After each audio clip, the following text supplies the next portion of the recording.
प्रिय छात्राओं, आपने इससे पहले मेरे पहले वीडियो को आपने देखा।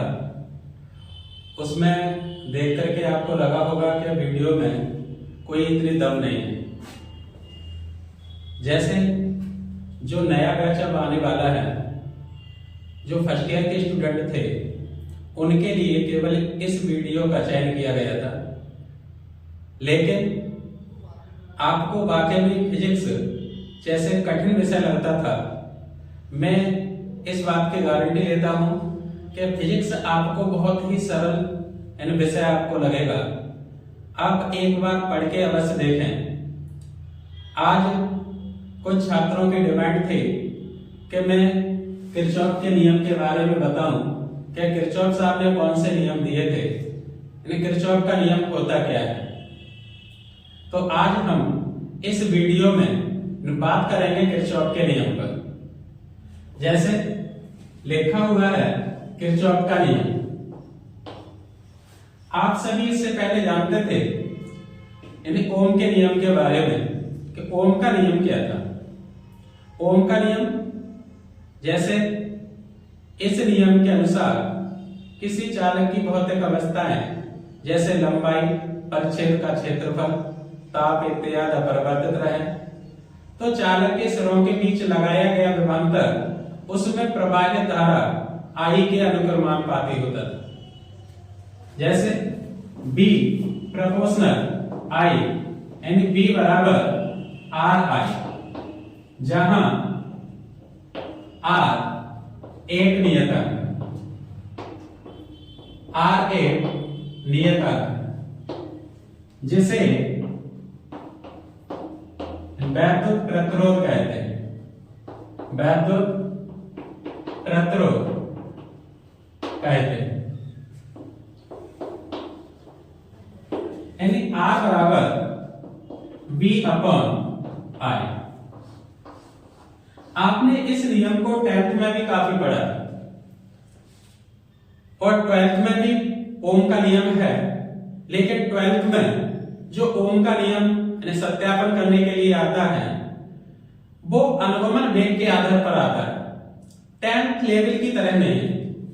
ओम के नियम की सहायता से आपने अनेक सवालों को हल भी किया होगा, लेकिन ओम के नियम की सहायता से हम सरल सवालों को, सरल परिपथों को हल कर सकते हैं। लेकिन जटिल परिपथों को हल करने के लिए ओम की सहायता से हल नहीं किया जा सकता। अर्थात कहना चाहिए हल करना असंभव है। इन्हीं जटिल परिपथों को हल करने के लिए सन 1842 ईस्वी में एक साइंटिस्ट थे जिनका नाम था गुस्ताव किरचॉफ। गुस्ताव किरचॉफ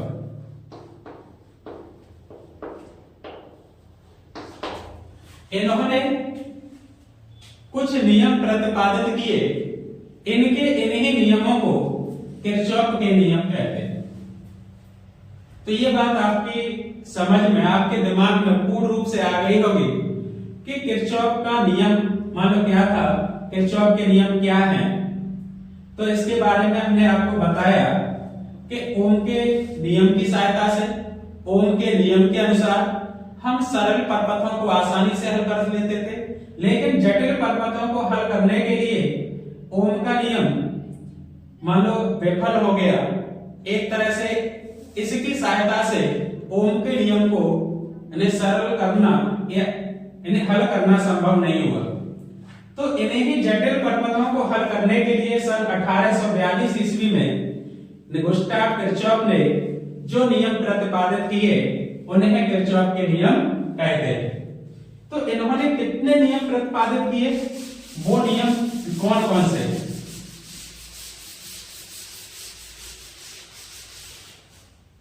तो सबसे पहले बात करते हैं किरचॉफ का प्रथम नियम। प्रथम नियम या संधि का नियम, संधि का नियम। किरचॉफ का पहला नियम क्या कहता है? पहले इधर समझ लीजिए चित्र के माध्यम से कि जैसे ये कोई संधि है यानी जोड़, यहां पर ये एक धारा आई, एक धारा ये आ गई, एक धारा ये आ गई, एक धारा इस तरह से चली गई, एक धारा इस तरह से चली गई। कहने का मतलब है क्या? प्रथम नियम, इसे संधि नियम क्यों नाम दिया गया? यह प्रथम नियम मान लो क्या कहता है किरचॉफ का? तो किरचॉफ ने अपने प्रथम नियम में बताया इस नियम के अनुसार किसी संधि पर मिलने वाली समस्त धाराओं का बीजगणितीय योग शून्य होता है। तो किरचॉफ साहब ने अपने नियम में जो बताया कि इस नियम के अनुसार किसी संधि पर मिलने वाली समस्त धाराओं का बीजगणितीय योग शून्य होता है, अर्थात आप कह सकते हैं सिग्मा आई बराबर 0। हम मानते हैं कि संधि की ओर आने वाली धारा ये I1 है, ये I2 है, ये I3 है, ये I4 है, ये I5 है। तो यहां पर इस नियम के अकॉर्डिंग किसी संधि की ओर आने वाली समस्त धाराओं को धनात्मक तथा संधि से दूर जाने वाली समस्त धाराओं को ऋणात्मक लेते हैं। तो हम कह सकते हैं I1 plus I2 plus I3 minus I4 minus I5 बराबर 0। इसे भी हम दोबारा लिख सकते हैं I1 plus I2 plus I3। अब ये इधर माइनस की धाराएं हैं, उधर भेज देंगे तो ये पॉजिटिव हो जाएंगे, I4 प्लस I5। यहां से क्या निष्कर्ष निकलता है? यहां से निष्कर्ष निकलता है कि किसी संधि की ओर आने वाली समस्त धाराओं का बीजगणितीय योग उस संधि से दूर जाने वाली समस्त धाराओं के बीजगणितीय योग के बराबर होता है। इसलिए लिखा जाता है I1 plus I2 plus I3 बराबर I4 प्लस I5। तो किरचॉफ के प्रथम नियम को इस तरह से परिभाषित किया जाए। एक बार पुनः समझ लीजिए कि किरचॉफ का नियम है क्या। हेडिंग डालेंगे प्रथम नियम या संधि का नियम। इस नियम के अनुसार किसी संधि पर मिलने वाली समस्त धाराओं का बीजगणितीय योग शून्य होता है, अर्थात सिग्मा I बराबर 0। इस नियम में संधि की ओर आने वाली समस्त धाराएं धनात्मक तथा संधि से दूर जाने वाली समस्त धाराएं ऋणात्मक होती हैं, अर्थात संधि की ओर आने वाली जो धाराएं हैं I1, I2 और I3 है। संधि से दूर जाने वाली जो धाराएं हैं I4 और I5 है। तो हम लिख सकते हैं I1 plus I2 plus I3। ये संधि से दूर जा रही है इसलिए माइनस I4, ये भी संधि से दूर है तो माइनस I5 बराबर 0। ये I4 और I5 माइनस में है, इसे इधर पक्षांतर करेंगे तो ये पॉजिटिव हो जाएंगी। तो इधर बचा I1 plus I2 plus I3 बराबर I4 प्लस I5। अर्थात हम यहां से कह सकते हैं किसी संधि पर आने वाली समस्त धाराओं का बीजगणितीय योग उस संधि से दूर जाने वाली समस्त धाराओं के बीजगणितीय योग के इन बराबर होता है। अब बात आती है किरचॉफ के द्वितीय नियम की।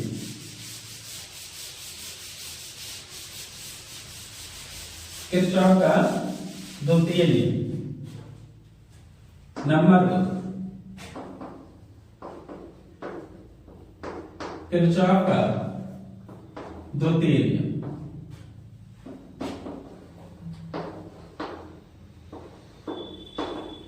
इसे बंद पास का नियम भी कहते हैं।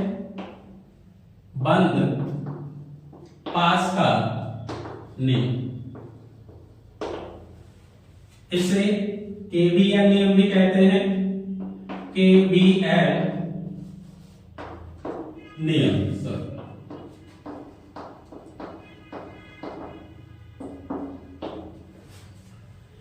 केवीएल नियम क्या होता है? अगर मान लीजिए किरचॉफ का द्वितीय नियम आ जाता है, या तो पेपर में आएगा कि बंद पास का नियम, या पेपर में आएगा केवीएल नियम क्या है, तो इसे लिखेंगे कैसे?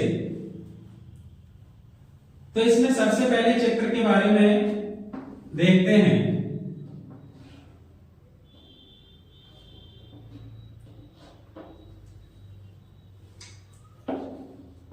ये रेजिस्टेंस R1, ये सेल है E1, ये नेगेटिव, ये पॉजिटिव, ये धारा I1,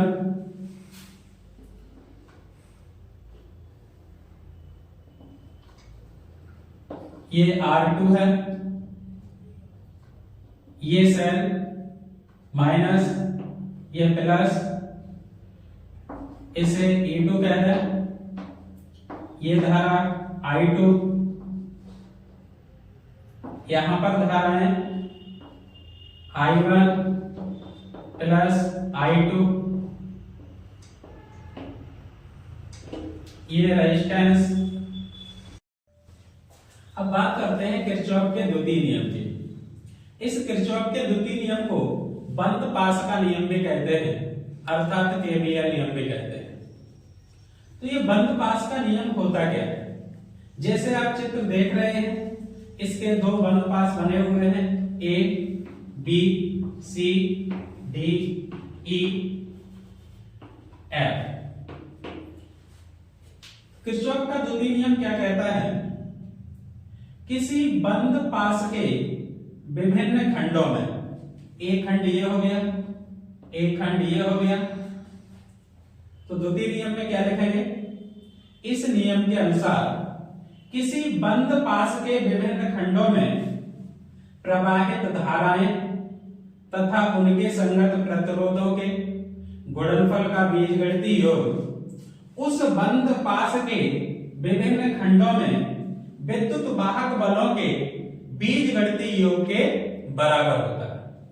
अर्थात आप कह सकते हैं, अर्थात यहां कह सकते हैं आई आर या सिग्मा आई आर बराबर सिग्मा ई। ये होता है किरचॉफ का द्वितीय नियम। पुनः सुन लीजिए, किरचॉफ का द्वितीय नियम लिखना कैसे है? इस नियम के अनुसार किसी बंद पास के विभिन्न खंडों में प्रवाहित धाराएं तथा उनके संगत प्रतिरोधों के गुणनफल का बीजगणितीय योग उस बंद पास के विभिन्न खंडों में विद्युत वाहक बलों के बीजगणितीय योग के बराबर होता है, अर्थात सिग्मा आई आर बराबर सिग्मा ई। इस नियम के अनुसार किसी सेल में या किसी सेल से प्रवाहित धारा की दिशा में प्रवाहित धारा धनात्मक तथा इसके विपरीत दिशा में प्रवाहित धारा ऋणात्मक होती है। किसी सेल में ऋण प्लेट से धन प्लेट की ओर चलने पर विद्युत वाहक बल धनात्मक तथा धन प्लेट से ऋण प्लेट की ओर चलने पर विद्युत वाहक बल ऋणात्मक लेते हैं। कहने का मतलब है क्या? जैसे बात करें बंद पास A B E F A में, A B E F A में। इस बंद पास की बात करते हैं। इसमें अगर हमने यहां से चलना शुरू किया या इधर से मान लो घूमना शुरू किया, मूवमेंट करना शुरू किया, तो इसमें प्रवाहित धारा I1 है, तो ये I1, इसके जो संगत प्रतिरोध है वो R1 है, दोनों का गुणा, फिर इसी दिशा में इस तरह से बंद पास में फिर चले तो यहाँ पर धारा की विपरीत दिशा में जा रहे हैं, धारा इधर को प्रवाहित हो रही है तो लिख देंगे माइनस I2। इसके संगत प्रतिरोध क्या है R2 बराबर, यहाँ पर इस तरह से गए तो यहाँ फिर आ गए। फिर इस बंद पास के विभिन्न खंडों में विद्युत वाहक बल यानी ऋण प्लेट से धन प्लेट की ओर प्लस तो E1 माइनस यहां से धन प्लेट से ऋण प्लेट की ओर E2 तो ये E2। इसे समीकरण 1 है, समीकरण 1। इसी प्रकार बंद पास,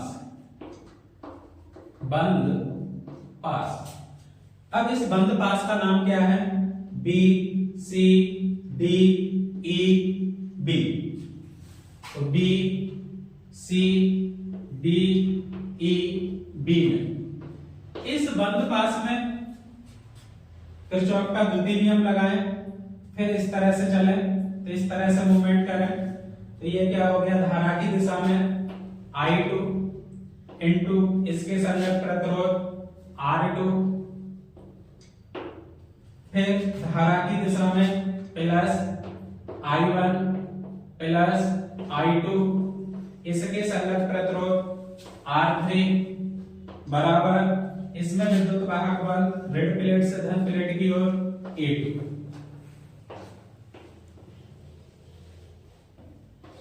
इसे समीकरण 2। तो वैसे आशा करता हूं कि किरचॉफ के नियम अच्छे से समझ में आ गए होंगे। अगर फिर भी न समझ में आए हो तो एक बार पुनः सुन लीजिए दोनों नियमों को। यानी सरल परपथों को ओम के नियम की सहायता से हल कर सकते हैं या हल करना मतलब सुविधाजनक होता है, लेकिन जटिल परपथों को ओम के नियम की सहायता से हल नहीं कर सकते, अर्थात हल करना असंभव है। तो इन्हीं ही जटिल परपथों को हल करने के लिए सन 1842 ईस्वी में गुस्ताव किरचॉफ ने 2 नियम प्रतिपादित किए जिन्हें किरचॉफ के नियम कहते हैं। किरचॉफ का प्रथम नियम क्या था? इस नियम के अनुसार किसी संधि पर मिलने वाली समस्त धाराओं का बीजगणितीय योग संधि से इस नियम के अनुसार किसी संधि पर मिलने वाली समस्त धाराओं का बीजगणितीय योग शून्य होता है, अर्थात सिग्मा I बराबर 0। इस नियम के अनुसार संधि की ओर आने वाली समस्त धाराएं धनात्मक तथा संधि से दूर जाने वाली समस्त धाराएं ऋणात्मक होती हैं।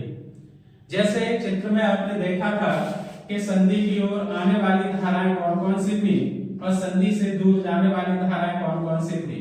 तो ये संधि की ओर आ रही थी I1, I2, I3 और ये संधि से दूर जा रही थी I4, I5 इस तरह से। तो यहां पर हमने लिखा था I1 plus I2 plus I3 minus I4 minus I5 बराबर 0। ये माइनस का इसे दूसरी तरफ ट्रांसफर करता है I1 plus I2 plus I3 बराबर I4 प्लस I5। इस नियम के अनुसार किसी संधि पर मिलने वाली समस्त धाराओं का बीजगणितीय योग संधि से दूर जाने वाली समस्त धाराओं के बीजगणितीय योग के बराबर होता है। जो किरचॉफ का फर्स्ट नियम था ये आवेश संरक्षण के नियम पर आधारित है, या इसे आवेश संरक्षण का नियम भी कहते हैं। फिर बात आई थी किरचॉफ के द्वितीय नियम की, जिसे बंद पास का नियम भी कहते हैं। बच्चों को सबसे ज्यादा यही कठिन लगता है, जिसे किरचॉफ का नियम भी कहते हैं, जिसे केवीएल नियम भी नाम दिया गया है। तो इसे बंद पास का नियम क्योंकि ये बंद होता है। तो किरचॉफ के द्वितीय नियम में किरचॉफ ने अपने द्वितीय नियम में क्या बताया था? इस नियम के अनुसार किसी बंद पास के विभिन्न खंडों में प्रवाहित धाराएं तथा इनके संगत प्रतिरोधों के गुणनफल का बीजगणितीय योग उस बंद पास के विभिन्न खंडों में विद्युत वाहक बलों के बीजगणितीय योग के बराबर होता है, अर्थात हमने लिखा था सिग्मा आई आर बराबर सिग्मा ई। इसमें हमने बताया था कि सेल से प्रवाहित